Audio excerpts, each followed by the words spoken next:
Rich body, health, fitness, lifestyle.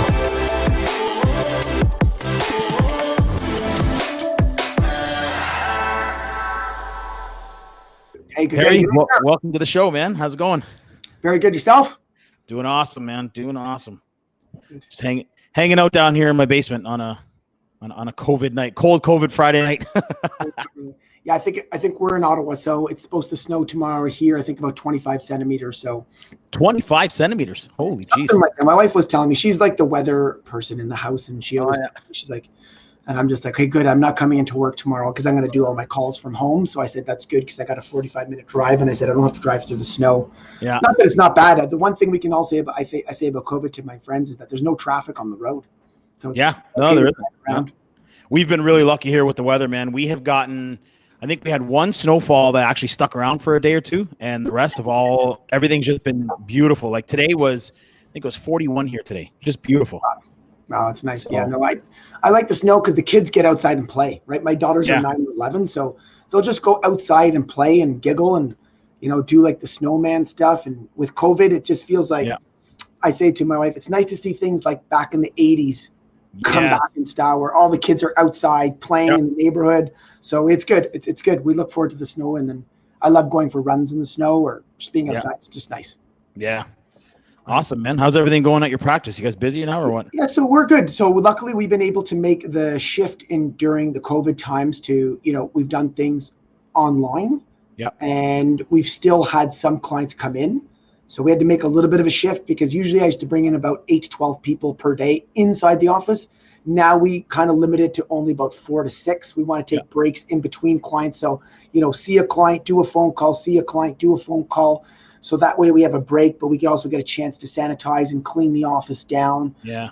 Because I think, I don't know if you're in your case, but clients want to come in. Like they're telling us they want to come in and see us and meet us and build that connection. And also our office is pretty small. Like you can see it in the backgrounds, but 800 square feet. So it's small and quaint, it's clean, and it's a nice outing for them to also get out and have that feeling of going somewhere to do something, and it's their health, right? So they get a vested interest. So we definitely think there's a feeding system there. Do you notice, like, though, because of the situation that we're in now and you've had to go virtual online, do you notice that is there more interest? Are people reaching out to someone like yourself now more because of the whole, the immunity, and people are looking after their health more, and instead of going to a clinic, I can just do it online? Like how's that been?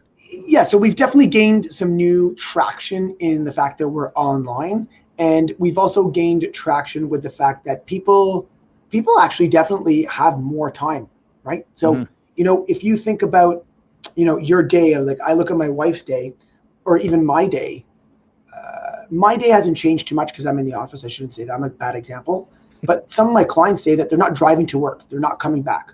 Kids' activities are on Zoom. So just alone in driving, some people are taking up 45 minutes to an hour and 15 minutes out of their day. Yeah. And their kids' activities now are at home. So while their kids are doing their activities on Zoom, they can do a workout or cook better food. So we definitely got that new kind of group of like, now I actually have the time. And a lot of their friends were in their ears. And, there is the talk behind the scenes of the media with health professionals talking about this is the best time to take care of your health because you don't want to promote COVID, right? Mm-hmm. You don't want to gain the COVID-19. You want to make sure that you're doing stuff for your health and get better. And, being locked indoors, that feeling of not being able to go to a gym or not being able to go do activities, now's the time where you can actually dive into your nutrition. So we've definitely gained some new clients. And we've also lost some clients because they fell to the, I just can't do this right now. There's too much anxiety. There's too much emotion. I can't go too much fear of going out and doing stuff. Yeah, that's right. So I think it's been for us, and I've also been doing this for, 8 years. I've been in the industry for 17. So I'm thankful, knock on wood, that I also have like a reputation as I care. I'm reasonably priced. I have results. I have clients that refer us. So I'm blessed in that sense that in this COVID times, I'm also someone who's been around, right? I'm not going to try to rip you off or do anything of that sort. So I've been blessed with that. But I would say that we've been we've gained some new clients, but we've lost some. So it all works out at the end. Yeah. COVID has affected our overall business because it's made us change a lot of things. Yeah, I think it's changed a lot of people's thought process in a lot of ways. Like you said, going back to what you said about people having more time being at home. And, now like there's really not, and I tell my clients the same thing now too, like there's really not any more excuses especially if you're working from home. Like, yeah, it's a struggle, not to say that, if you have young kids and they're doing schooling online and, you're a little bit busier at home, but when you're at home all day long, the opportunity's there to cook healthier meals, right? To go for walks around the block, even though the gym's closed or whatever, and do all that kind of stuff like that. But I feel like, I don't know, I think like people's mindset is starting to change a little bit towards now, and COVID aside, it's all we hear is COVID and there's COVID burnout and nobody wants to hear that. But as COVID aside, I think people are starting to realize more and more the importance of their health now. I think that's what's brought to the forefront now is that, okay, well, they're coming out with vaccines and all these other things, but there's so many things out there that have been around for hundreds of years that you could have done, but people don't do. But people are just coming to realize now how many supplements there are out there, natural stuff that can boost your immunity and help you feel better and live better lives, right? Well, I think guys like me and you are the ones that have always lived let's call it the immune boosting lifestyle, right? Exercise, sweating, taking our supplements, eating our vegetables, eating fruits, lowering our sugar intake, getting outside for 20 minutes. If we do have a meal off, it's with friends and family. It's not about bad food, bad mood. It's about, a little bit of processed food with people that you're laughing and enjoying, right? So the cortisol effect's lower. We are the people living that. And so now we're talking about all these other things that people are saying, like the vaccine. Yeah, the vaccine's going to do some good, but there's so many things that we can be doing for our health that have been proven to strategies to boosting up immune system, not just taking a vaccine. I'm not going to talk about vaccine because that's a whole other ballgame, but I just think that, there's so many things that we could be doing and promoting as an opportunity to prevent COVID. I just say that because it's that word to say right now, but there's things that we can be doing that boost up our immunity. And, we're doing it, right? Like sleeping 7 hours a night. Great way to boost up your immune system, right? Yep. Eat more fruits and vegetables, eat more protein, drink water, sweat. These are all things that we are now proven. And we're, the good part is there's professionals like me and you and a lot of big people who have a lot of influence on social media that are actually coming out and saying, hey, like, we can't just have one strategy. We've got to have a holistic approach and trying to help people heal. And I think the message is starting to get out there, and more people are taking supplements like vitamin D and zinc and quercetin. More people are taking their multivitamins. So this is good because people are starting to get into supplements, which, you and I can both say is probably like a gateway into saying, okay, well, this worked. Now what's next, right? Yeah. So it's not the end all of all solutions, but it's definitely a gateway into, health and better understanding of what you can do outside of just take a vaccine and have a good day. Absolutely. And as soon as it's almost like if you've never been to a gym and you start going to the gym, for the first couple of days, you're going to be sore, but after a week or so, you're going to start to feel better. And that's like the gateway to say, holy shit. Okay. Well, now I started going to the gym and I'm feeling awesome now. Okay. Well, if I start to change my diet a little bit, maybe just by taking out the sugars, let's just say simple. Okay. I'm going to take out my sugar. Man, I feel even better. And what happens if I start to eat a little more protein? And they do, and they feel about 6 months later, you got a whole new person because now all of a sudden they're doing so many things that they've never done in the past and they feel so much better. And I'm going to go back to one point that you mentioned about, and I think this is so important. And I think this is like the starting point is sleep. Sleep is huge, huge, huge, because I've had a lot of clients that I've worked with in the past who they swear by, I've done everything right. I'm eating my meals. I'm going to the gym and I'm training and I'm doing this. And then when you break it down and then something like sleep, like, okay, what time are you going to bed? Oh, geez, I'm a night owl. I'll stay up till, 1, 2 in the morning on my computer or watching TV. Okay, well, what time are you getting up?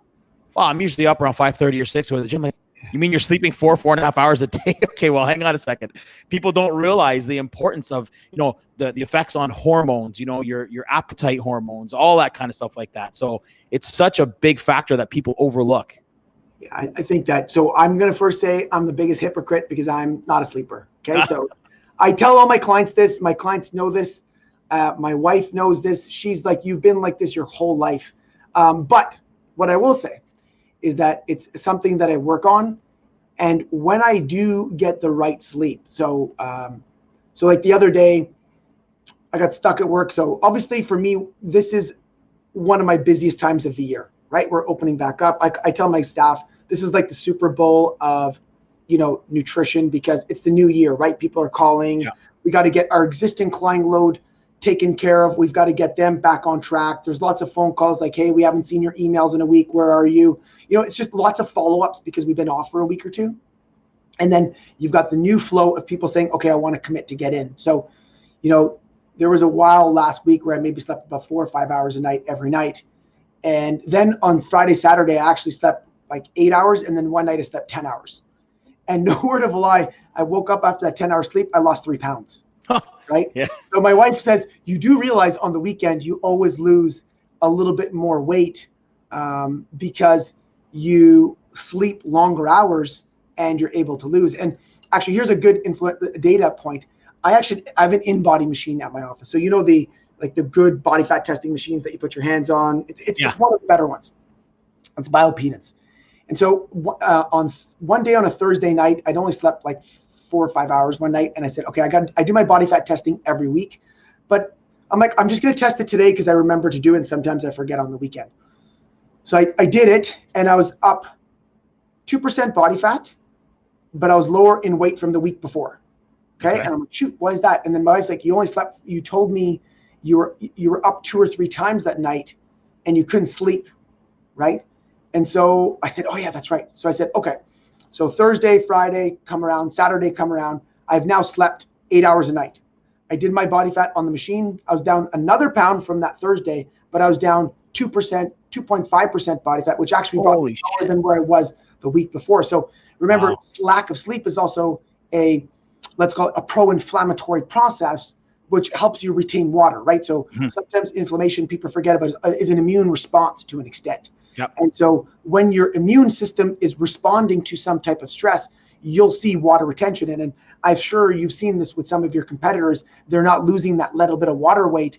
And then they take like a cortisol blocker. And the next thing you know is like, hey, how come we lost 2 or 3 pounds here? Yeah. So sleep to me is something that I'm realizing more and more and more how it's important. But I'm the first hypocrite to say that, hey, you got to do it. But what I'm starting to realize is as I get better at it, it is. And so I do started taking naps at work in between my day just to break it up because I don't sleep as well. But I'm working on it. But when you do notice a difference and you do get it right, it is amazing. Your body. I mean, I've seen it firsthand just from me because I'm a competitive bodybuilder myself. So I mean, I've seen it myself where for me, sleep, like I'm like a baby because I'm up at 4 a.m. every day. When the gyms are open. So I'm usually in bed by like 8:30, 9 o'clock. And that's no word of a lie. Like, I mean, my wife and kids laugh at me because I'll go in the summertime. It's terrible because the light, it's still sunny outside. There's kids playing outside and I got the shades drawn and I'm trying to go to sleep. But when I'm in prep and, your body's doing wacky things and, your cardio and your 7 meals a day and whatever. And there's certain nights where you've just got a lot of energy and you don't sleep. And I notice just like you over a couple of days, 1 or 2 nights of restless sleep. And all of a sudden, you're holding a little bit of water. You're looking a little bit flatter. Now the average person isn't going to see that obviously, because the average person doesn't walk around at 5% body fat when you're training for a show. Yeah. But what the average person doesn't realize is how much it affects your inflammation, your swings in body weight, your hunger, your leptin, your ghrelin, all that kind of stuff like that. It's so important to understand that because a lot of people I've seen follow strict diets and training, but they forget about there's the sleep part of it and how important that is. Yeah. A lot of people say that they sleep really well, so we have a questionnaire that I ask clients, right? So I'll say, okay, can you fall asleep within so they'll say, I sleep really well. Don't worry about it. We don't need to ask that. We'll skip that department. I'm like, hold on a second here. Okay? Yeah. Number 1, can you fall asleep within 20 minutes? They're like, yes. I say, okay, perfect. And these are also questions you can ask yourself. So a lot of these questions I tell people, you should be asking these yourselves. So that way you can also self-coach, right? So I'm a big believer in teaching my clients how to become their own nutritionists. Yep. So I'll say, okay, can you fall asleep within 20 minutes? No. Okay, probably something going on there. Number 2 is, Can you stay asleep all night long? No, I wake up and pee 2 times per night. Okay, so now we know that you don't sleep properly. They're like, oh, I didn't realize that. Well, yeah, every time you wake up for more than 3 seconds, you're now out of deep quality sleep. So now you're not in REM. That means you have to restart that sleep cycle all over again. So that means you're not going to get the maximum potential of your sleep quality, because every time you wake up, it's got to start back. So you wake up twice to go pee, then you wake up in the middle, you wake up in the morning, inconsistent recovery, you're drinking 4 cups of coffee per day. It's like, okay, these are all flags that we want to start to look at. And then we start to look at the cortisol production, and we look at the circadian rhythm of the day. So if we ask you between energy levels between 6 and 10 in the morning, 10 to 2, 2 to 6, and 6 to 10 p.m., and your energy levels are, let's say, ideally they should be high, high, medium, low. Most people are low, high, low, high. Yes. Okay, so we can start to see some rhythms and some hormonal patterns. When the cortisol is supposed to be coming down at night, you're up high. Yep. Yeah, and if I was telling you, if you're driving in a Ferrari at a, I don't know, maybe it's 6 speed or 5 speed, so you're 5 speed, it's hard to go from a 5 speed to gear 1. Oh yeah. That's not good for the car.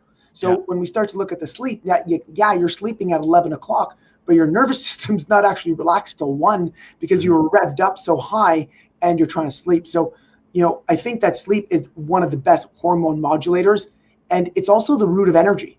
And so, a lot of times I always tell people is that energy is the root of healing, because if you don't have energy, you're going to give into your cravings. You're not going to want to go work out, and you just don't want to prep your food. Right? Like it's a cascade. So definitely a central thing of sleep is important for people to really focus on, because it will be the Swiss Army knife to all of your healing. Yeah. Yeah. And especially now when we're talking about immunity, I want to boost my immunity. Well, you can take all the supplements you want and again, ruin it all by not sleeping. Right. But so going into all the supplements now, you turn on the TV and, mostly you're hearing about obviously the vaccine and all this kind of stuff like that. And what drugs hospitals are giving to treat symptoms. But there's a lot of good news out there, good information on vitamin D, vitamin C, like you're talking about, zinc, all that kind of stuff like that. So give me something like, what's a normal day for you? So vitamin wise, so I want to boost my immune system. I want to, I'm afraid of catching, never mind, COVID obviously, but I don't want to catch a cold. I don't want to catch the flu. I want to live a general healthy life. What would you tell me is a good starting point for immunity? So for me, I'd go into departments, right? So I'd first say, okay, so food, right? So like food is always the best place to start, because, if you have stable blood sugar, you have adequate amount of nutrients flowing into the body, we know cellular health will take care of you for your immune system. So, do you follow? I'd say I like food sensitivity testing a lot, because it clears up a lot of issues that people don't realize that could be a health complaint that actually could be linked back to food.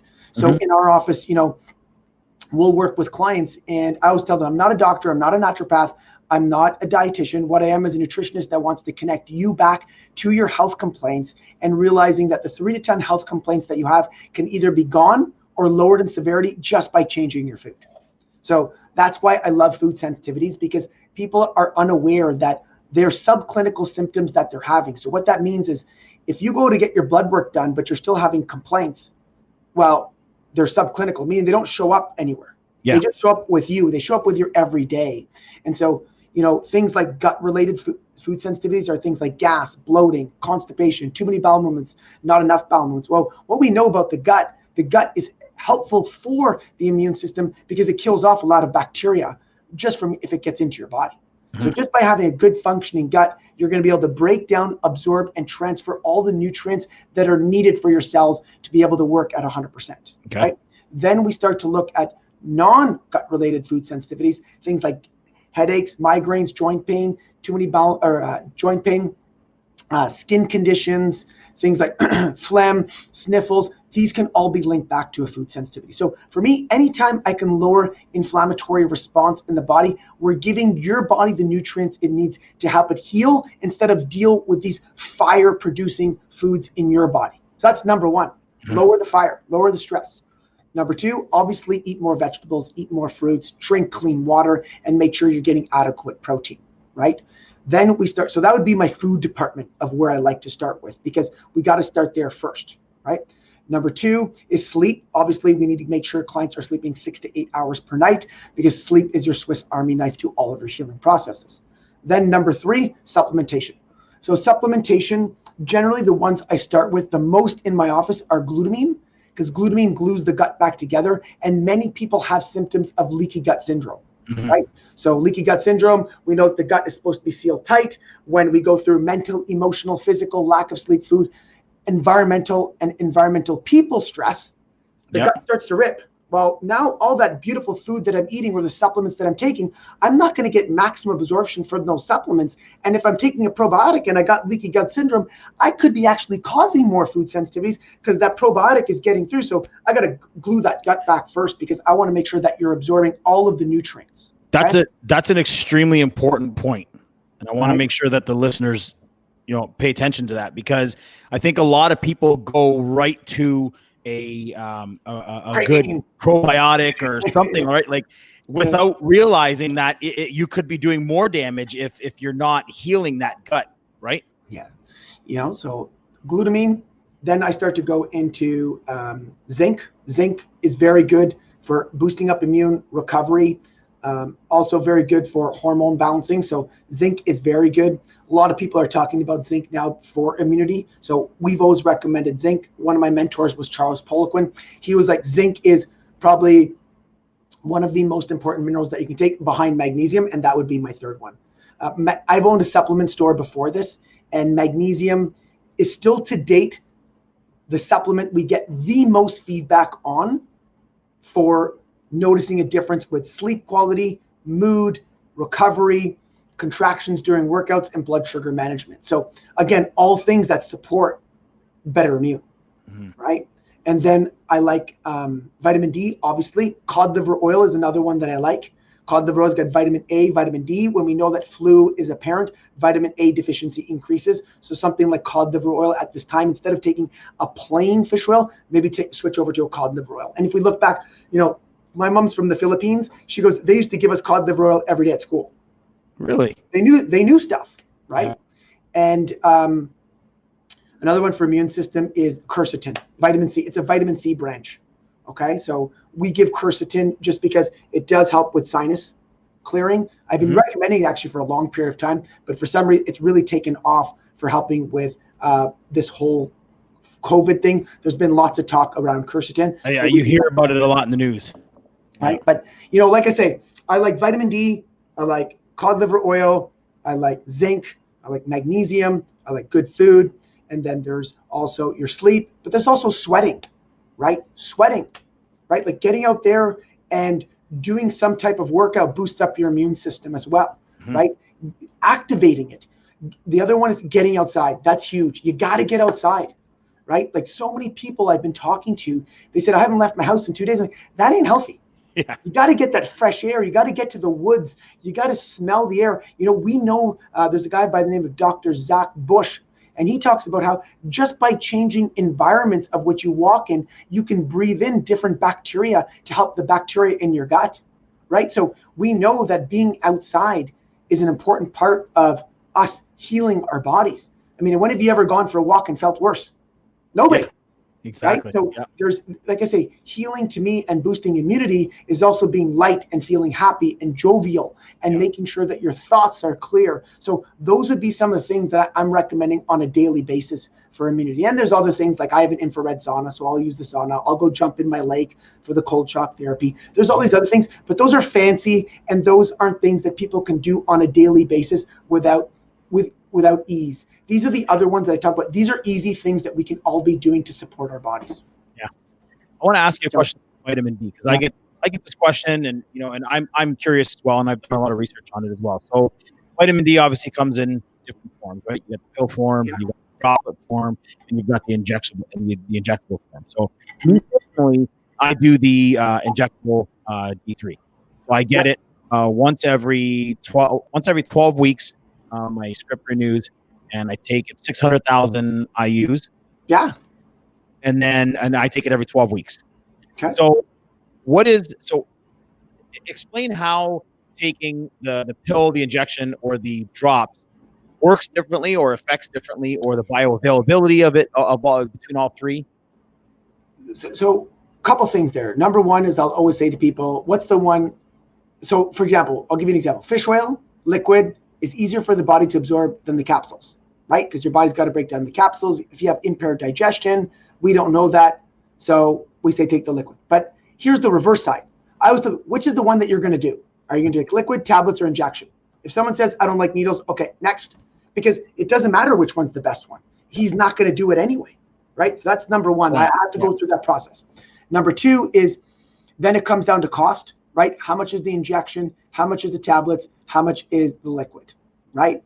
Then number three is we know vitamin D is fat soluble. So whether you take the liquid, from what I've seen research and people telling me, liquid in general is better for absorption. Okay.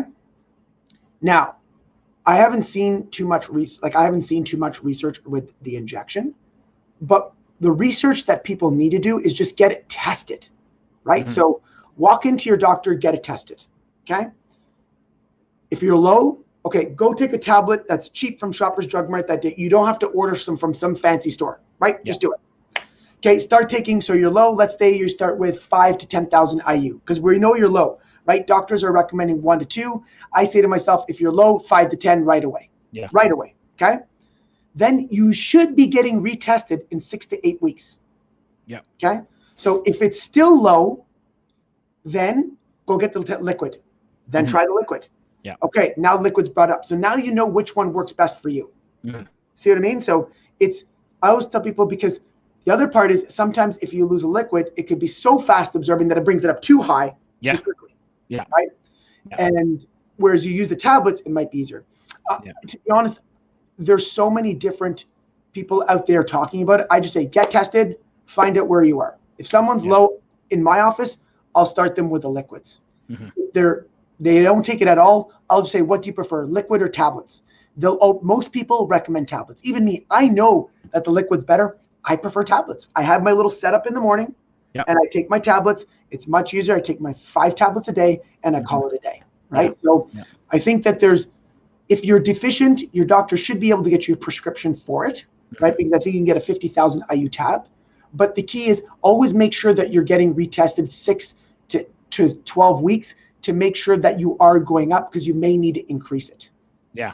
Okay. Yeah. But yes, there is different forms. But let's face it, remember, number one, the other thing you have to remember is if you are deficient in vitamin D, what does that also tell you? You need to get outside. Yeah, you need to get outside. Yeah. You need to get outside. Like that's also a sign of, vitamin D deficiency. Even though you are outside, it's going to be hard to bring it up. Mm-hmm. But it's also just a reminder that, hey, get outside. Yeah. Right? Get outside, take your vitamin D and do it. And remember, number 3, make sure that you take your vitamin D in the morning. Okay. Right? I've had clients take it at night. I said, remember, vitamin D is what? The sunshine vitamin. So when you're giving it to someone at night, what is that telling the circadian rhythm? Yeah. Right? So make sure that you take your vitamin D in the morning. I like to take my supplements first thing in the morning. Then I go for my walk, but I take my vitamin D before I go for my walk outside. So definitely you want to make sure that you're taking vitamin D in the morning. Find out the one that you're going to take, get tested every 6 to 12 weeks, and just keep upping it from there. Yeah.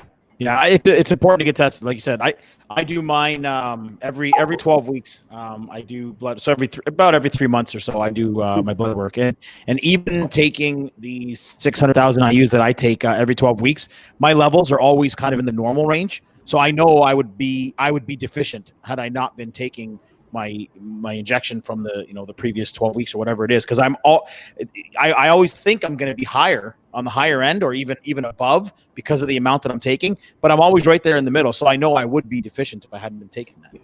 I think the shot would be actually really good for I have a lot of clients that always forget supplements. Yeah. So I do like that idea of the shot, because that would be great for that person like me and you are well trained in taking our supplements, because we know how we feel without it and we know how we feel with it. Yep. And the amount of endurance of what we do in a day is high, right? So, we're working out, we're doing our 12 hours a day. We're trying to, make sure that the house is kept proper. We're trying to keep up with the kids. So, we're doing these 3 things in a day, and it's 16, 17 hour days. And so for us, the endurance and those nutrients, we can't get them in from food. So we need that extra support. Yeah. But to the everyday person who's like, I don't take any vitamins or supplements, and I always forget to take them, shot would be great. How much does it cost, if you don't mind me asking? Does it cost you, or does your benefits cover it? No, the benefits don't cover it because I have to go to a compounding pharmacy to make it for me. So my benefits don't cover it, but it's $24. It's nothing. It's cheap. That's reasonable. Because now, does your doctor check your vitamin D for you, or yes, does he chart? Okay, so that's good, because some doctors just tell their clients, they're like, oh, just take 2,000 IU. We already know that's the going dose. It's like, whoa, wait a second. Yeah. And they don't want to check it. They don't want to check it, even though it's only, I think, a $35, $38 test. Some doctors don't check it, and they just tell you, oh, don't worry about it. Just take 2,000 IUs a day. I'm like, hey, that's a generic statement. With everything going on, such a cheap supplement for $10 can give someone a changing. I mean, in our office, we get tons of people saying to us, hey, you know what, Harry, that vitamin D that you gave me at 5,000 IU, I really noticed the difference. Yeah. Great. That's fantastic. Yep. Right? That's awesome that you text it. You must, but you, I mean, you're in the industry, so you probably have a doctor that's pretty friendly to you in terms of you've worked a good relationship with them and figured out how you guys need to work together, right? Yeah. Yeah, absolutely. Yeah. And that's really important to have that relationship. And it's important to have a doctor who understands this kind of stuff. Like I know friends of mine who have doctors that are, old school, the old school mentality of, what do you need blood work for? You're fine. Well, okay. How do I know if I feel fine? But how do you know? Right. Unless you test. Right. So I think that's really important too. Yeah, no, I went private myself just to make sure that we could get a doctor. So it's semi-private. We pay a certain fee per month, and he only takes on a certain amount of clients. That's it. So that my whole family's in there. So now when I want blood work done, I just email him saying, hey, can I get all this tested? He sends me the rec. Yep. I just go to my local Life Labs, which is like 1 block from my house, get it tested. He gets the results.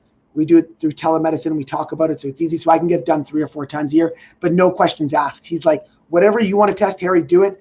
And I test everything. I even pay a little bit more. Like I think I pay about $150 out of my own pocket to get extra stuff tested. But it's funny the deficiencies you find, right? It's funny the deficiencies you find. You're absolutely right, man. And I started doing that like 10 years ago, and I've kept it up because now, before when you had to go to a regular lab, not Life Labs, you never saw your own results. Now with Life Labs, you log in and you see your own results online. So not only, my doctor gets them, but I get them, but I study my results. So that helps me learn my body. And I look at the charts to see where I was a couple of years ago, a couple of months ago, and follow that. So I really monitor my own health, in doing that. So it's extremely important.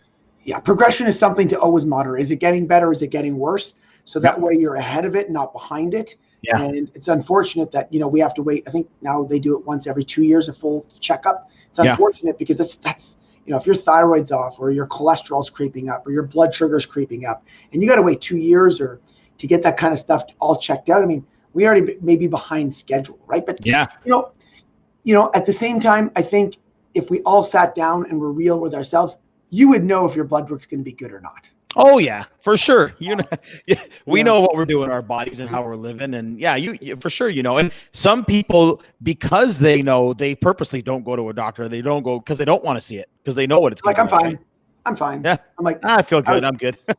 People say to me, I'm healthy. I said, okay, let me ask you 3 questions. Number 1, I said, did your pants get bigger this year? They're like, yeah. I said, can you work out every day for 30 to 45 minutes? They're like, no. I said, okay. And has your doctor talked to you about medication? Yeah. Okay. Just to let you know, that ain't right. That ain't healthy. You're not healthy, dude. You're not on the right path. And it's not that you want to be insultful. It's just, it's funny because if someone told you ABC, you'd be like, yeah, they're probably not healthy. I'm like, that's what you just told me. Yeah. And like, oh shoot, I've never looked at myself like that. Right. So, if anything, podcasts like this and things like COVID, I feel hopefully one of the big benefits from this is that I'm hoping people will start to take more care of health. And we're starting to see that, people are missing gyms and people are missing that connection to their community that they've created. So, hopefully the government will wake up and open up gyms pretty quickly so that people can get back to, that community and taking care of their health. Yeah, right? you're absolutely right. I know people are starting to open their eye. Like, listen, you can't help but not right now. It's in the news, it's in your face, and it's all over the place. And when you're scared of certain things, like you're scared of the vaccine, and people are looking to alternatives. Well, what's the alternative? Well, natural medicine, right? Your vitamins, your minerals, your food, all that kind of stuff like that. So it's really opening people's eyes up to what else can I do to help myself, right? And with gyms, I think once the gyms come back, I think there's going to be a lot of people that want to go to a gym because there's been so much focus on, why are gyms closed if they help people mentally, physically, emotionally? Because, really that's what it's there. You and I both know, I mean, we've been doing it for our whole lives. And, think about when you can't go to the gym for a few days in a row, like it really messes with your head when you're really into the groove, right? And you feel good about that. Oh yeah. I think there was a couple of days last week where I couldn't get my workouts in. So I just did some skipping or some walks. Like I did some movement, but I wasn't able to get a full workout in, and I was crusty. Yeah, absolutely. I was crusty. And, so I just said to myself, walking is something that's really been one of my game changers 2 or 3 years ago for my health. It was probably one of the best things that I've ever done. And I talk about it all the time. And if you watch me on Instagram, I'm always putting pictures out. I'll go for my morning walks. But I think that exercise for other people who really understand the benefits of it, it's hard. It's hard. And I feel for people. Like, thank God I have a gym in my basement, right? So luckily for me, my wife worked for a company. They gave us health spending account. So every year I bought something for like the past 5 to 8 years. And some of my clients own gyms throughout that 8 years. And when they were upgrading equipment, they would call me and be like, hey, do you want this? I'm like, yeah, I'm coming to get that. So it's been great. But for people who don't have that, I can't. I'm like, I don't know what I would do. I mean, I'd get a punching bag or something, but it's definitely tough. So hopefully they can start to open back up again and realize that it's going to do more good than it is. It's going to outweigh the pros are going to outweigh way more than the cons, right? Oh yeah, for sure. I mean, I definitely know people. I work in the food industry. I work for a produce company, and we sell tomatoes, peppers, cucumbers, eggplants, strawberries, all that kind of stuff. So I know with our sales have gone through the roof through COVID. So I know people are shopping in grocery stores a lot more, and people are cooking at home a lot more because restaurants are closed. So I really, really hope that people are noticing that. Not number one, how much money they're saving by not going out to restaurants 3-4 times a week and take out food, but that they're feeling better about cooking at home and cooking healthier food, knowing what's in their food, and spending time with their families. I know some, we've done it. We did the HelloFresh thing a couple of times where, you get the box and the kids and we're all cooking and all that kind of stuff like that. I mean, we've always prepped meals in our house, so it's normal, but I think, it's really, really opened people's eyes up to the fact that, hey, there's so many other possibilities out there. I don't need to have takeout 2 or 3 times a week. I don't have to go to a restaurant. I can cook. There's so much information online and YouTube and videos and all that kind of stuff like that. So it's definitely changing people's perspective. I know that. As I tell people, the number one detox you can do is just make your food from home. Yeah. And throw out the garbage food, right? Like, just start there. People are like, here, what detox should I do? Did you clean your kitchen? And did you? I hate that word. Your kitchen? And did you cook all of your food from scratch? For the past 2 weeks? No. Yeah. I'm like, well, look, you're going to go spend $300 on some kit. Yeah. And listen, I have some supplements that have support detoxification pathway. We have them. Yeah. At some point, sometimes we do need to do fancy stuff with clients, but primary is not a detox kit. It's what are you doing every day that you shouldn't have around you in your environment, right? Yep. So, detox. I just tell them, detox your kitchen. Or the best is people say, well, I don't want to throw out food. I said, so that $3 chocolate you don't want to throw out. But you're going to go buy a $300 detox kit and do it for 5 days and then wonder why a month later it didn't work, but you're still eating chocolate every day. I'm like, come on now. Throw out all the junk food. That's going to maximum be hopefully less than like $150 in your house. That's way cheaper than buying a $300 detox kit. Then make some food from home, and the next thing you know, it's like I lost the 5 pounds that I would have bought if I bought the detox kit. But guess what? You're probably not going to put it back on. Right? Yep. I love that. I'm going to start using that actually. Detox your kitchen first, because I hear that all the time. Oh, there's detox tea and this detox kit, and people make their own stuff at home with the cayenne pepper and the lemon and the hot water. And I see people drinking it at work all the time. you know, they're having McDonald's for lunch, but then at 3:00 they got this cup of hot tea with all these things in it. I'm like, what's that? Well, this is my detox. I'm like, to detox the burger that you just ate at lunchtime. So I mean, so yeah, but, you know, and sometimes I feel for people, because I also say to a lot of times, I'm like, it's not your fault, right? Yeah. Like, it's not your fault that you've been dieting for 6 months and trying to lose weight.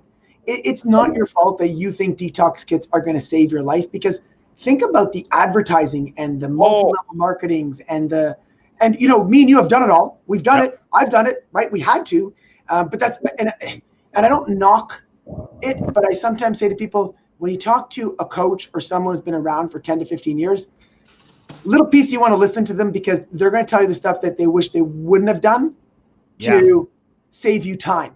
Yeah. But you know, at the same time, sometimes I just say, you want to do one? Let's do it. And they're like, really? I'm like, you know what? It's a part of the journey. Like, you know, I say, you want to believe me? Yeah. But I also want you to go through the steps and processes that I went through. But you don't have to do it for a week or 2 or 3 weeks. Yeah, try 3 days if you want to try something. And then we go back to regular eating. And then I said, now you have a comparison of what you've tried. And then it's probably somewhere in the middle that you'll be able to figure out, and you do it, right? But so there's a piece of me that does, you know, how many things have you done that like, did that. Like, no, but there's something to be fun about that, right? It's like, you know, now, you know, I listen to a lot of different podcasts on strength and conditioning. And, you know, I remember when the gym was open, I saw this guy working out there probably in the middle of the year, and he's overweight. You can tell he's new. He's wearing the sweater, older guy, just just pumping it out, sweating, pumping it out. And I'm like, you know what? That's awesome, right? Because here me and you are being like, okay, so what's my max what's my max, you know, repetitions I can do for my volume? What's going to be my recovery? Okay, if I do a couple more sets, I feel like I'm starting to break down in my form. Okay, let's stop. Or is he just going? You know, sometimes you just need that, like in martial arts, they call it like the white belt mentality, to just go. And sometimes you can't knock people for wanting to try it, but it's when they become notoriously using it, there's just things that you can do that are more value to your dollar, right? Yeah, absolutely. Right? So, but I want to go back to something we touched on earlier, and I have an issue with this, and I know a lot of my clients do too, and I know a lot of people listening do too, and that's with digestion. So I know, and I go through periods of time, and I can't even really explain it, because sometimes it's when I'm eating the same foods, like even in the middle of prep. This last prep that we had, it was like the first 4 or 5 weeks where my digestion was horrible. My stomach was distended. I wasn't going to the bathroom properly, eating enough fiber and all that kind of stuff like that. But, and still I felt like shit. I just couldn't figure out what it was.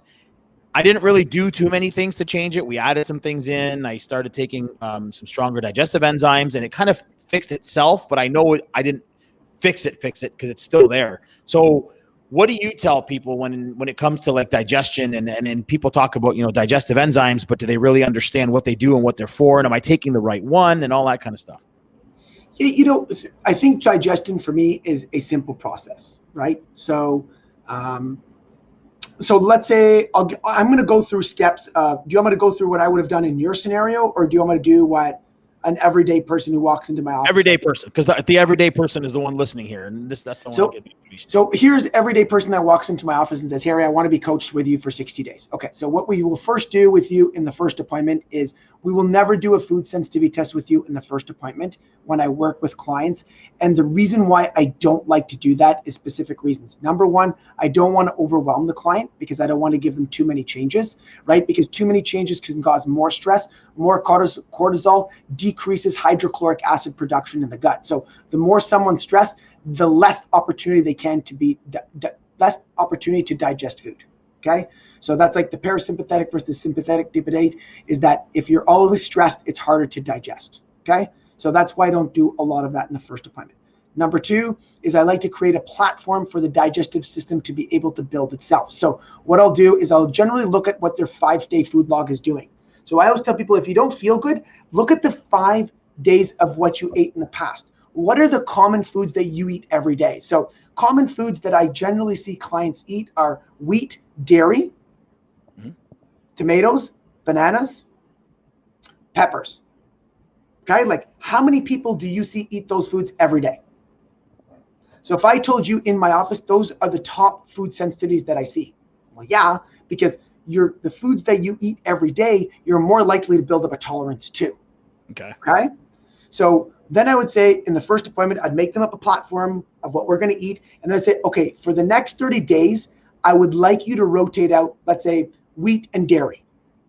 Okay. And the reason why I say this is that, remember, the long game is that we're not saying forever. What we are saying is that you're coming in with a digestive issue. So the first thing I got to do is I got to put you into a cast. And the reason I'm going to put you into a cast is because I want to lower the rigidity so that you can't move it, so I can start to look at how it's going to heal. Fair? So now I rotate out wheat and dairy for the first 2 weeks, let's say, 2 to 4 weeks. And I'll say, we're just going to rotate them. Now what happens is you now also have to find new food to rotate into your diet. Okay. Okay. So by me saying, let's rotate out wheat and dairy, now you're going to try sweet potatoes. Now you're going to bring in some fruit. Now you're going to be white potatoes, red potatoes, jasmine rice, sushi rice. You're going to start trying different foods that you wouldn't bring in normally. Why? Because you're just eating those same foods. And guess what? Those are the foods that you've eaten since you were 1. Okay. So that's the first thing I do, cut out wheat and dairy, and just let's see how it goes. Then I would say, okay, the first appointment, depending on where you're at, I would say, let's add in digestive enzymes. So I actually like to start with plant-based enzymes. I used to start with hydrochloric acid all the time. So HCl-based supplements. But lately, for the past year, I started switching to plant-based enzymes because those plant-based enzymes will help break down food and take away that bloat. Okay?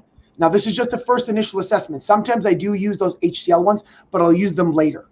Okay? So what is a plant-based enzyme? I have actually never heard of something with like amylase, protease. So just a basic, just a basic digestive enzyme, no HCl. So the most popular enzymes out there you're going to see is Biogest, right, from Thorne, and you're going to now super enzymes. That one has HCl in it.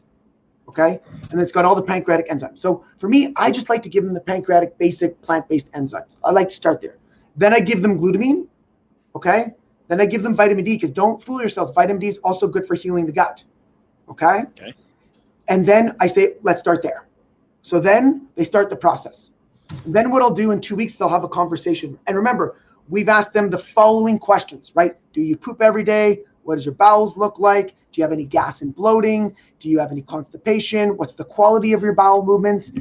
Any stomach cramps, stomach pains? We'll ask them those questions. Then what will happen is in 2 weeks, we'll sit back. We'll circle back on the phone.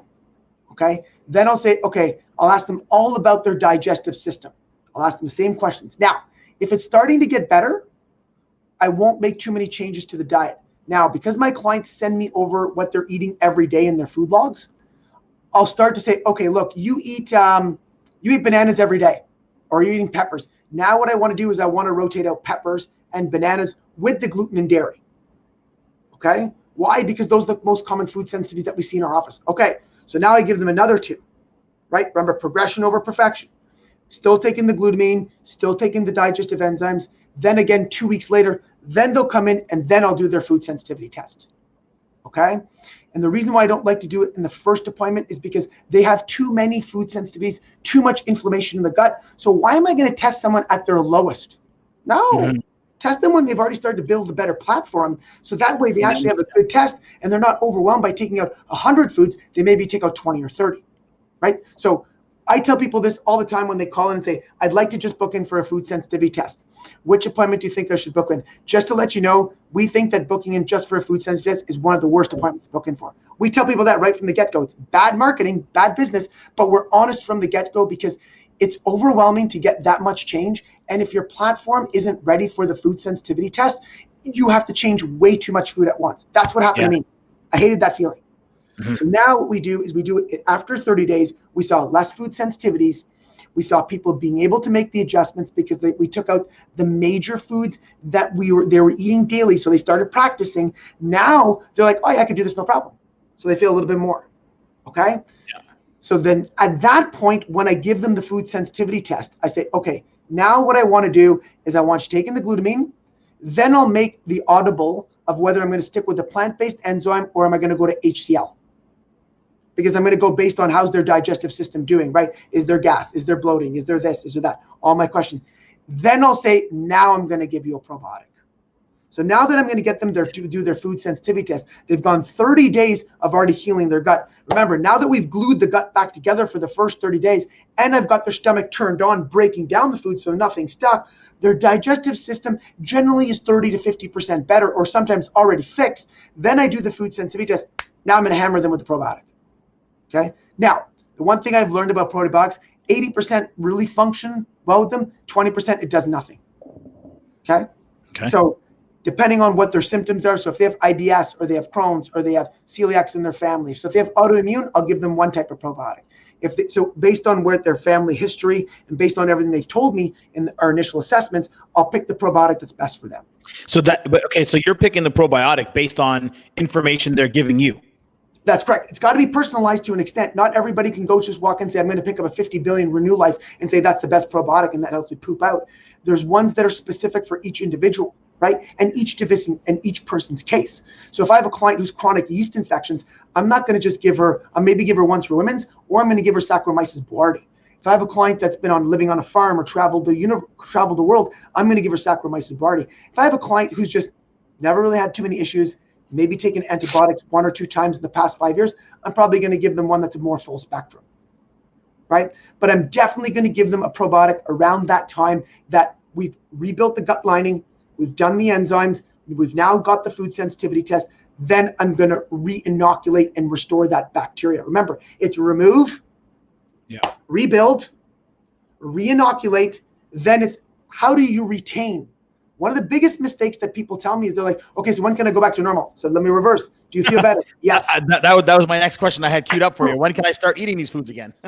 Okay, so there's two things that I tell people. So now you come back in now you're coming to see me after 60 days. You've got your food sensitivity. You're feeling better. You've lost some weight. We're figuring out what we're doing long-term. So in terms of gut health, glutamine is something that I do recommend long-term. My wife will tell all of her friends, and a lot of our clients will say glutamine is something that they take a lot of long-term because it glues the gut back together on a daily basis. Just 5 grams every morning, first thing upon rising, because if you think about stress, mental, emotional, physical, lack of sleep, food, chemical, and environmental stress, you're going to go through that every day. So I like to glue the shield of my gut every morning so that I protect it from my day. Okay? And for all you caffeine users, the one thing you will notice when you actually start to glue your gut back together, caffeine and coffee hits you better than when you don't have a glued gut. Okay? Because you're absorbing it. Yeah. Okay? So now people will say, have people fixing their stomachs. They're going to be all wired now after 2 or 3 coffees in the morning. but you actually need less coffee too. That's the other part. Yeah. Right? So now, caveat about coffee. Usually with gut health, if people drink more than 2 cups of coffee per day, I see more gut issues. 1 to 2 less. So I try to keep my clients at 1 cup of coffee per day. Okay? And the other thing is too, that when you do need that second cup, it'll work. Whereas if you're always using 2 cups, we need that third, it may not work as effectively, but generally with gut health, I generally do see people who drink less than 2 cups per day have less cravings, better gut health, and better bowels. Okay? Mm-hmm. So then after 60 days now, your gut's feeling great. People will say to me, Harry, when can I reintroduce those foods? So one thing I tell people is I never say eliminate, I always say limit the intake of. That's number 1. Number 2 is I ask them, how do you feel out of 1 to 10? So then I go back on their chart, I say, when you first walked through our door, you were 4 on 10, right? And see, this is why I think that people need coaches sometimes. They don't collect the data and they go based on emotion and what they think, but they don't look at their stats and they're making changes every month, but they're not seeing that it's either getting better or worse, okay? So now after 60 days, I say, okay, you came in and saw me at a 4 on 10. Now you're telling me you're a 9 on 10. Okay. So if you went to work and your boss gave you a raise of 100 grand, would you want to give it back to them? No. So why do you want to give me back my raise? Right? So I tell people, why don't you feel like a 9 on 10 for 3 months before bringing in or rotating in a food sensitivity? Okay? Now, in my head, as a coach, I already know it's probably going to sneak in 1 or 2 times in the next month because it's already snuck in 1 or 2 times in the past 60 days, right? Because listen, you go to a restaurant, you don't know if there's this, someone feeds you something, there may be a little bit of that. It's going to happen, but the volume or the intensity and the frequency of what you've eaten that food nowhere near what it was before. Yeah. Okay. Then what we do is we say, okay, now I'll say, like, because they're still working this, say, now let's try gluten. Try it. Tell me how you feel. Harry, I felt fine. Okay, good. Perfect. So now you know you can eat gluten once a week, once or 2 weeks, once every 2 weeks, and you have no issues. Okay. Now, what you have to understand is there's a big difference between eating once every 2 weeks than eating it every day again. People go back to eating it every day. 3 months later, they're back to where they started. No, you can't do that. It's now you look at it from a perspective. Now we built up your shield of your gut. Now we've given you the opportunity to enjoy it here and there, but we don't want to bring it back in full time, because if you've done your work correctly, you've done R&D in the kitchen, finding new recipes that you don't need gluten every day. Mm-hmm. Because you're like, wow, I love sweet potatoes. Wow, I really feel good with rice. You know what? On Saturday, I had a piece of toast. Okay, move on. Great. But we do have to bring it back in full time. That's one of the other biggest mistakes we see is people do the food sensitivity. They start to feel great. Then their ego gets in like, oh, I can eat it. Then they start eating it every day. The next thing, then they start bringing gluten. Then they start bringing dairy. Then let's say they start bringing back in pork. Then they start bringing back in the next food. Then it's like, you're right back to where you started. No, or worse.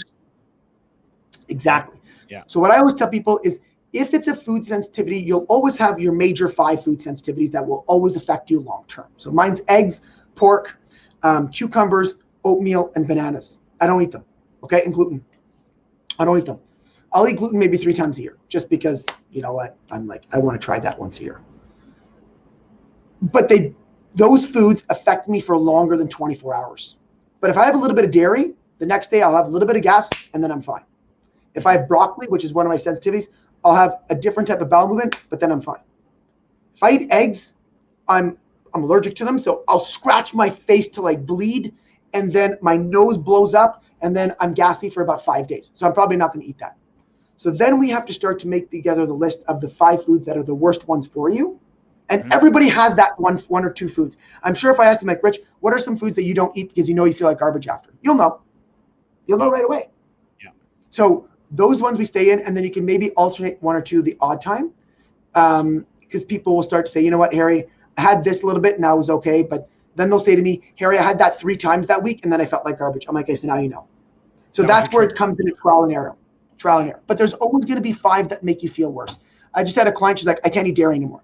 She's like, now I know why I had all these digestive issues, moodiness, headaches, and inability to sleep properly. Every time I eat dairy, all of those symptoms come back. Perfect. You now know why you feel like that. It's not, oh, I'm this or this and that. It's that specific food. And that's the power that people have to start getting behind and opening up their mindset to, is that there is food affecting your results. There is food affecting the way the body works. And we can do things, but you got to give it 3 to 6 months to heal. Leaky gut syndrome can take anywhere from 3 to 18 months to actually get a full gut cycle back up and running. Wow. Depending on how broken it was at the starting point. Mm-hmm. Generally, we see about 3 to 4 months, and then people can start having the odd food sensitivity roll in. But the thing is, when they start getting hooked on the way they feel and with how busy their day is, they don't want to. They don't want it. Why would you? If you start to feel amazing, you know, if eating a banana or tomatoes or eggs is making you bloated and gassy and you feel like crap all day long, and all of a sudden you don't, and your stomach's nice and flat, why would you want to go back, right? That's right. So it's that's why I say it's simple, it's complicated, but it takes patience. Yeah. And you almost got to be ready for it. But remember, I always tell clients, you're in a cast. We're going to be rigid in the beginning, but it's not forever. And as we get the gut healing better, we'll take some walks, then we'll take some sprints, because we know there's going to be that weekend that you're just going to blow it up. It's going to happen. And then you'll know how you felt, how you didn't want to feel. And then we can start to make changes on your diet long-term, because now you're not worried about weight loss, right? Yeah. So when someone says, here's a pizza, you're not saying, well, if I eat that, I'm not going to lose weight. You're going to eat that and say, if I eat that, I'm going to feel like garbage for 3 days, and I don't got time for that. Yeah. Then when you're on vacation, you can choose. You can say, hey, do I want that? Yeah, I want that right now. And on vacation, we actually hear clients who say that they have food sensitivities that are more severe while they're in their everyday life than versus vacation. It's actually easier for them to digest and they have less symptoms. I said, of course, your stress levels are lower. So exactly, you're on a beach. Mental, emotional, physical, lack of sleep, environmental stress is pretty much gone. Now you're just going to add food stress. Mm-hmm. Now, here's the interesting part. When they get back, boom, their gut blows up. The gut blows up, right? and they gain 12 pounds, and and they're feeling like crap, and they can't sleep, and your body goes haywire, right? Yeah, exactly. So, it's like I tell people, good food is always needed when you're in a bad mood. Let's just say, for words, bad food, good people, you generally won't feel like garbage the next day. Yeah.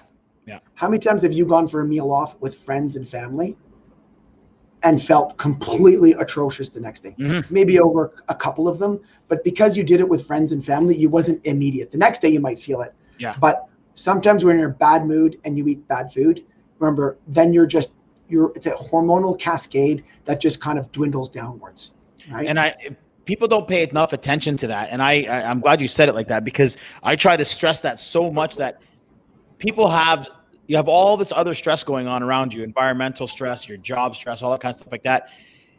They compound it with their diets, but they're not realizing that. They think that the stress is all coming from all these outside sources: my work, my kids, my school, my finances, my blah, blah, blah, blah, blah.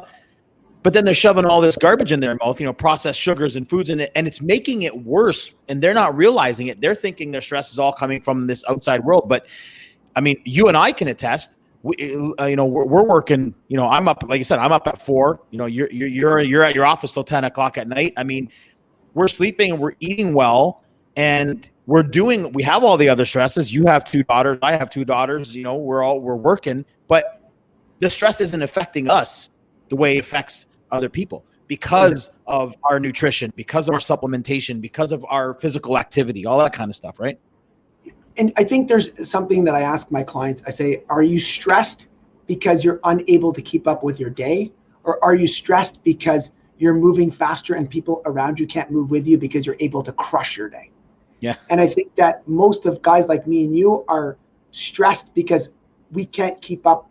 We can't keep up with all of our ideas and all that kind of stuff. Mm-hmm. So the stress and anxiety comes from like, oh, we could be doing this, we could be doing that. And then around you, you're like, oh, we can do that, but you got to wait 4 days. You're like, what? How come I can't do that too?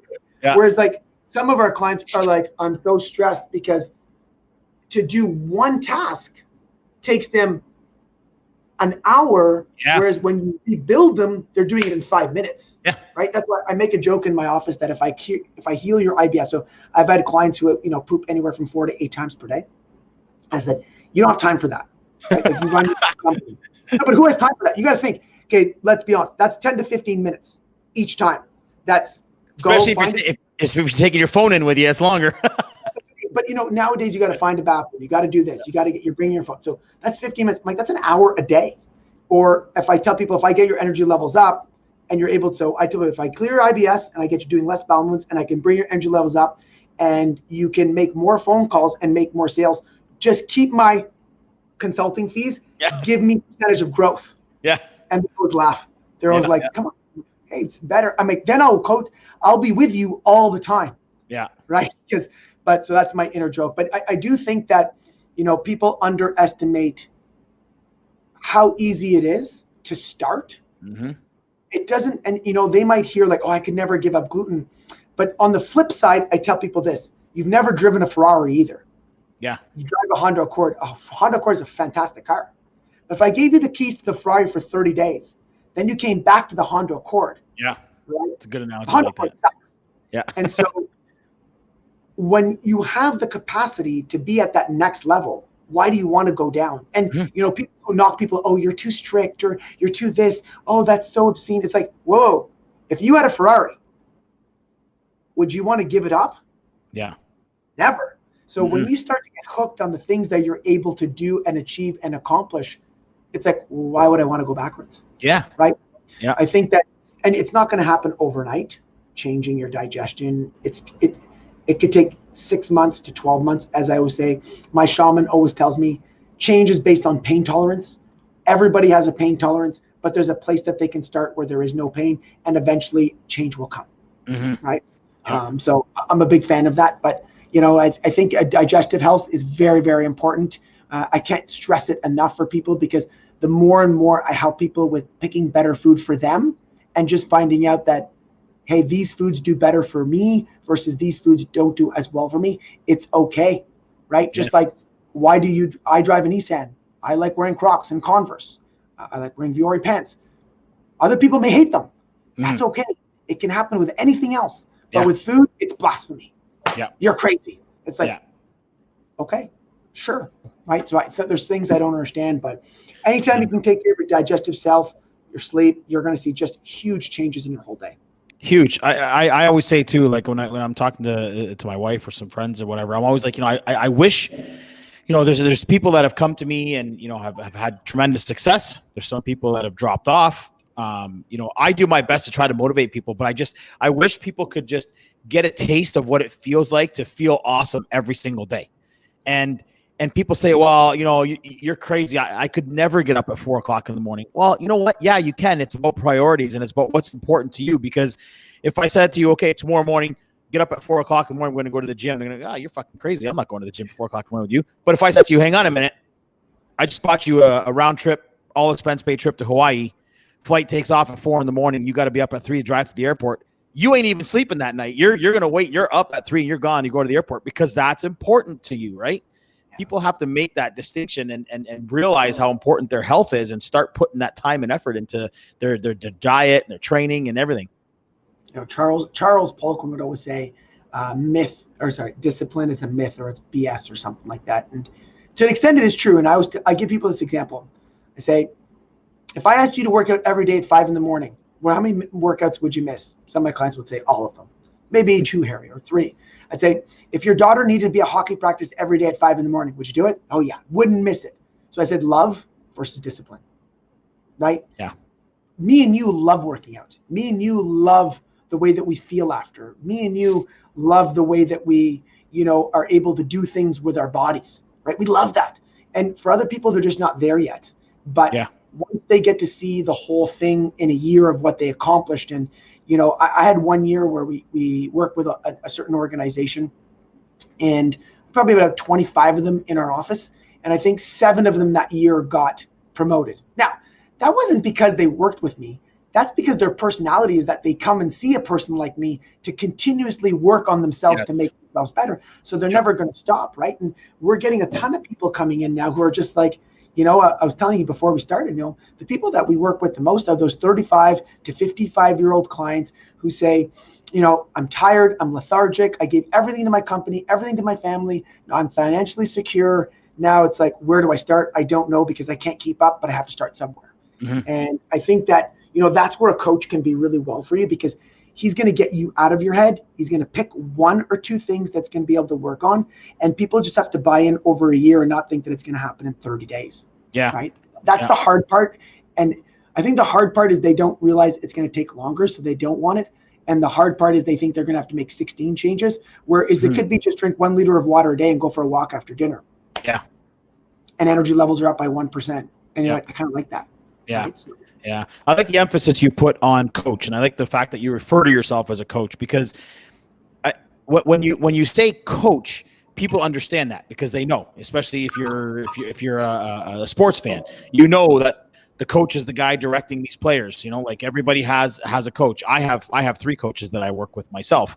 I have a life coach. I have Jason, who's my nutritional coach, and I have a business coach. So they help me get to where I want to get every single day, right? So I think, working on your health and on your nutrition, it's always that, okay, well, I'm going to go to my appointment today with Harry, and it seems like, okay, Harry's some sort of a doctor guru type, but when you put it into perspective as a coach, it's like, hang on a minute, okay, I'm not just going to go see Harry and he's going to give me this plan and I got to do it and then come back and see him again in 6 months. No, this is a plan that you're going to get on, and I think that's what people need in their lives, is you want to get on a plan where somebody's holding you accountable. That's extremely important, and monitoring your progress, because if you just went to Spartans or Shoppers or whatever it is and got a bunch of supplements, started taking them, and no one's coaching you on, the dosage or the timing, or you should start feeling like this or you shouldn't be feeling like this. They don't know either way. So they're going through doing these things that they think are right. And then what happens? After a little while, they're not seeing the progress that they want to see. Internally, it might be working, but they're not seeing anything tangible themselves, and they quit. They're, oh, this isn't working, I quit. But a coach like you, who's monitoring me and watching my diet and my nutrition and my supplementation and my digestion and everything, you're going to pick things out and tell me what I'm doing wrong. And when I hit a plateau, you step in and you make those changes, right? And I help you. I think one thing that I'm sure you probably do is people call you and they're inside their own head, right? It's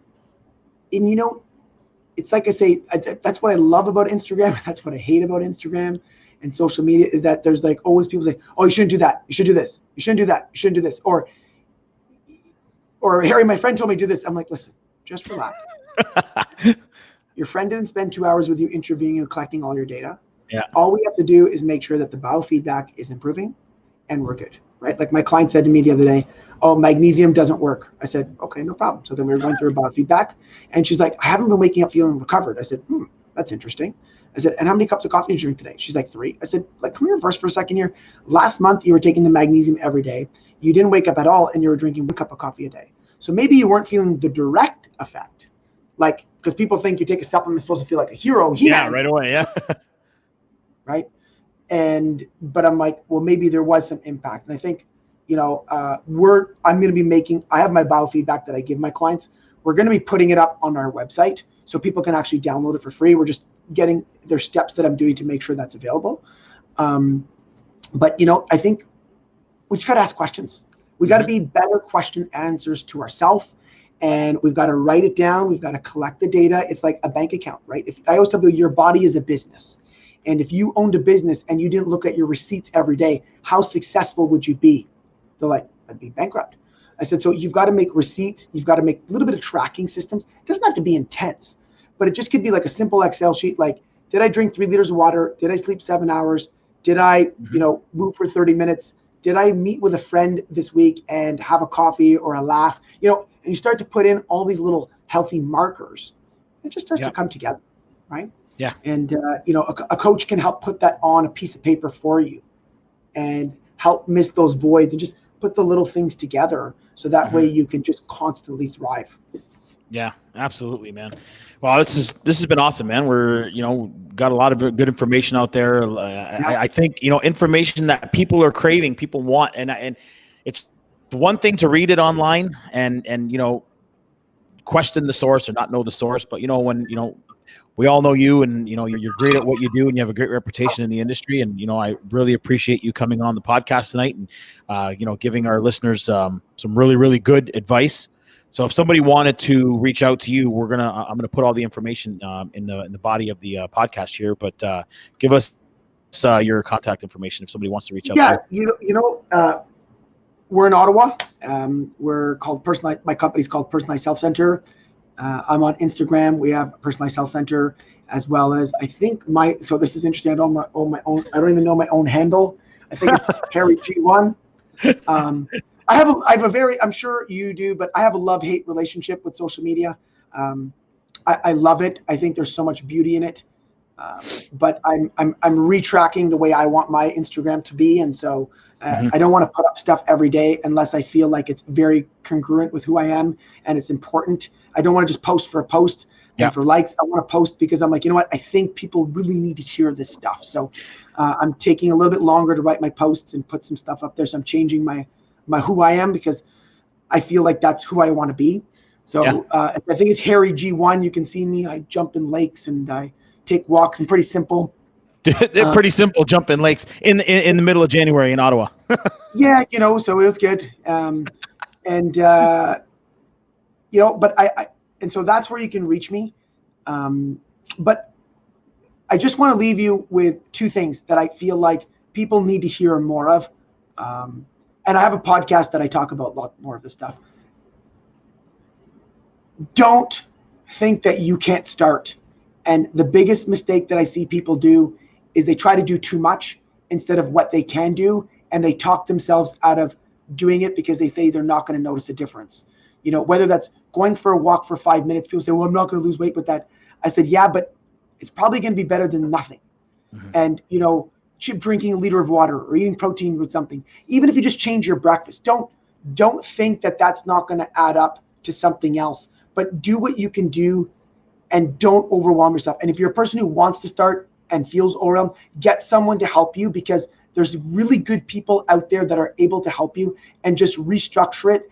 The amount of people that come into our office say, this was the best investment that I've ever made in my life, was awesome. And it's not expensive to get a good coach. You're looking at, 150 to 325 a month. It's not bad considering all the mistakes and supplements you're going to purchase. It's going to be great. Okay. And number 2, don't fall in the trap of this COVID-19 nonsense of saying, oh, it's okay, I should quit. Don't do that. Now is not the time. Now is the time to really take it to a next level. You have the time. There's people that are going to support you. And if you're a parent, you've got to do it for your kids and show them resilience and show them that during tough times, it's the person that makes it the best, and that we can't quit now. We can't. I tell people all the time, I'm like, we can't quit. Now's the time where it's pick 3 things and go. But if you're going to quit, it's not going to be fun, because you're going to give into this whole COVID-19 and this, oh, well, I drink every day because it's COVID. That's all BS. Don't follow those people. Don't listen to those people. Get around people who are going to make you better, because this is the time that we can take change and we can make food and we can get out there and do something. And I'm seeing people who tell me they're just wasting away. And I'm like, if I had the resources and the time, I'm like, I'll go to your house and get you out, right? I threatened one of my clients, and he's like, it's okay, Harry. My best friend threatened me too. So I like the way that you have also threatened me that you're going to show up at my house and drag me outside. And so just do it. And I just can't help myself by sharing that, because people need to hear that kind of stuff every day. And don't give in into that inner person in your mind that's saying, don't do it. Just do it. Just do it. Just do it. Don't think, go. And I hope that resonates with so many of you. So I wanted to leave that with you, because I feel like we all need to hear. There's not enough people saying that message. I love it, man. I love it. I couldn't think of a better way to end the podcast. So wise words from a very, very wise man, Harry. Thank you so much for being on our podcast. We're going to have all your information, all your contact information. Feel free to reach out to Harry, reach out to myself, and hopefully we can have you on again in the near future and talk about more things, and maybe get some feedback from our listeners about what they want to hear you talking about. Well, thank you for having me, and I appreciate everybody taking the time to listen to this. And Rich, I appreciate you taking the time to get me on and reaching out to me. I love doing these, and hopefully you get great feedback from it. Awesome, everybody. Thank you so much. Always remember that in a healthy body, there's a healthy mind. Thank you for listening, everyone. Rich body, health, fitness, lifestyle.